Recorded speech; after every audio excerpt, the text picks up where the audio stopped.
Hello friends, ఇవాళ ముచ్చటైతే చెప్తా. ఈరోజు అయితే మంగళం దగ్గరలో ఉన్న అరబిక్ రెస్టారెంట్కి అయితే మా ఫ్యామిలీతో పాటు వచ్చేసాను. సో ఇక్కడ టేస్ట్ ఎలా ఉంది, మెనూ ఏమేమి ఉన్నాయి, ప్రతిదీ కూడా ఎక్స్ప్లెయిన్ చేస్తాను.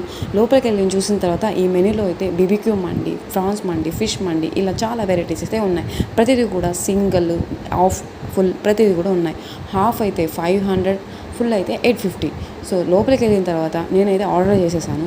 వితిన్ 10 మినిట్స్కి అయితే ఆర్డర్ అయితే వచ్చేసింది. ఆర్డర్ వచ్చిన తర్వాత సో ఇది చూడగానే నాకైతే పిచ్చగా నచ్చేసింది అనుకోండి. ఆ బీబీక్యూ మండి అంతా మనకు ఆ చికెన్ అయితే బొగ్గుల మీద కాలుస్తారు కదా, అందువల్ల మనకి టేస్ట్ అయితే సూపర్గా ఉంటుంది అనుకోండి. నార్మల్గా మనకి చికెన్ చేసుకునే కన్నా ఇలా ఈ బొగ్గు మీద చేసిన అయితే చికెన్ అయితే చాలా టేస్టీగా ఉంటుంది కదా. ఇక్కడ మనకు చాలా స్పెషల్గా చెప్పాల్సిన ఐటెం ఏమంటే గ్రేవీ అండి. మటన్ గ్రేవీ ఇస్తారు దీనికి. ఆ గ్రేవీ వేసుకొని కానీ తింటూ ఉంటే అసలు చాలా బాగుంటుంది అనుకోండి. చెప్పాలంటే మీరు ఒక్కసారి అయితే మంగళం దగ్గరలో ఉంటే విజిట్ చేయండి, సూపర్గా ఉంటుంది.